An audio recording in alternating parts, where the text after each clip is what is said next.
Pan, gente. Olha, a segunda turma do Supremo Tribunal Federal determinou nesta terça-feira a retirada da delação premiada do ex-ministro Antônio Palocci de uma ação penal contra o ex-presidente Lula, que tramita na Justiça de Curitiba.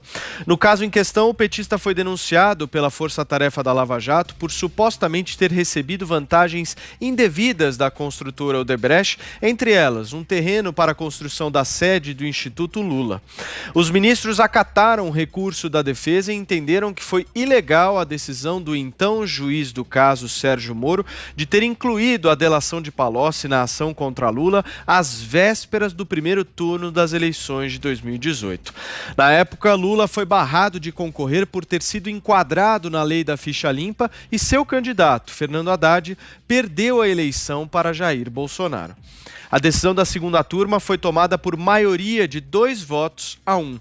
Os ministros Ricardo Lewandowski e Gilmar Mendes foram favoráveis à exclusão dos trechos da delação e o relator do processo, o ministro Edson Fachin, votou contra o pedido da defesa. Thaís Oyama, a palavra está contigo. Paulo, a retirada da delação do ex-ministro Palocci em si pouco vai afetar essa ação, né? Como disse o ex-juiz Sérgio Moro, ela não trazia nenhum fato novo para o processo, não vai mudar grande coisa. E essa ação aí, ela trata, como você falou, da doação, entre aspas, né, de um terreno para o Instituto Lula por parte da Odebrecht. Ela nem foi julgada ainda na primeira instância. Mas tem uma questão bem mais importante aí. Olha só, quando proferiram seus votos ontem, os ministros, tanto o ministro Gilmar Mendes quanto o ministro Ricardo Lewandowski, eles fizeram pesadas críticas contra o ex-juiz Sérgio Moro, né? Basicamente, os dois acusaram o Moro de quebra de imparcialidade. Acontece o quê? Acontece que o ministro Gilmar Mendes já disse que assim que houver reuniões presenciais no STF, eles estão tendo só reuniões por internet, mas assim que houver a retomada das reuniões presenciais, ele vai levar a julgamento o pedido da defesa de Lula para anular os atos do ex-juiz Sérgio Moro nos processos contra o Lula. E a defesa do Lula pediu isso justamente com base no argumento de que o ex-juiz Sérgio Moro foi imparcial, quebrou a imparcialidade. Então, esse sim é o julgamento que pode ter consequências importantes. E a maior delas é a possibilidade de anulação da sentença do triplex, aquela que condenou Lula por corrupção passiva. Então, a possibilidade disso acontecer e a possibilidade de isso vir a fazer com que o ex-presidente Lula recupere os direitos políticos é a grande esperança que o PT tem para lançar o ex-presidente Lula candidato à presidência em 2022.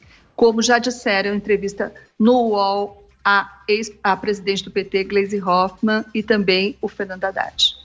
Agora, Constantino, me tira uma dúvida aqui, acho que uma dúvida também de todo o nosso ouvinte e espectador, né?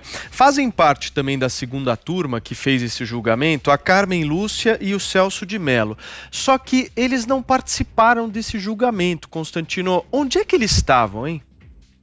Pois é, essa é a questão, né? Eles estavam lavando as mãos dessa sujeira toda, né? Eu vou mencionar aqui, Paulo, uma análise que eu acho que foi muito sucinta e por isso está tendo tanta repercussão. Ricardo Lewandowski e Gilmar Mendes agem descaradamente para viabilizar uma candidatura de Lula em 2022. Quem não enxerga isso é cego. Não sei se você sabe quem é o autor, mas é você mesmo, né? E veja, Paulo, é escancarado o que está acontecendo, né? É escancarado. Quando eu digo que este Supremo Tribunal Federal tem representado a maior ameaça à democracia brasileira, às instituições democráticas, à estabilidade política e jurídica, não é figura de linguagem, não é hipérbole, não é ataque à instituição, pelo contrário. Quando eu critico tanto a imprensa, é porque eu quero resgatar a credibilidade da imprensa, porque eu acho ela fundamental para uma democracia, se cumprindo direito com a sua função. É o mesmo para essas instituições. A gente ataca tanto o Supremo porque a gente quer resgatar o Supremo dessa turma que tomou ele de assalto, que 7 de 11 foram indicados por uma quadrilha criminosa durante um congresso que estava vendido por mensalão e petrolão. Todos os senadores na sabatina, muitos comprados pelo PT. Então, essa é a configuração que temos hoje. Há um tempo atrás, o Barroso falou que não era um ninho de cobras. Não, tem cobra, tem pavão, tem um monte de coisa, né? O que não tem muito é juiz. Então, veja, o terreno da Odebrecht, para o Lula, para o Instituto Lula, era quase 12 milhões de reais, bate até com o número lá do Alckmin, né? O que nós estamos vendo acontecer aí, eu concordo com essa análise da Thaís, né? É aquilo que a gente chama de preparar a cama de gato, né? Para dar o bote. Então, isso aí é o seguinte, isso é ir preparando o terreno para culminar. Tivemos um pequeno problema aí com a transmissão do Constantino. Azedo, por favor, faça seu comentário em relação a esse tema. Não, eu acho que há uma situação em que o fato do ministro, quer dizer, do ex-juiz, né, Sérgio Moro, ter se tornado ministro da Justiça do Bolsonaro, logo após as eleições, e ter tomado algumas decisões que foram consideradas heterodoxas, né, em relação ao Lula, legitima certos pleitos da defesa dele, que questiona a imparcialidade do juiz. A imparcialidade do juiz, ela tem que existir independentemente da sentença ser condenatória ou não.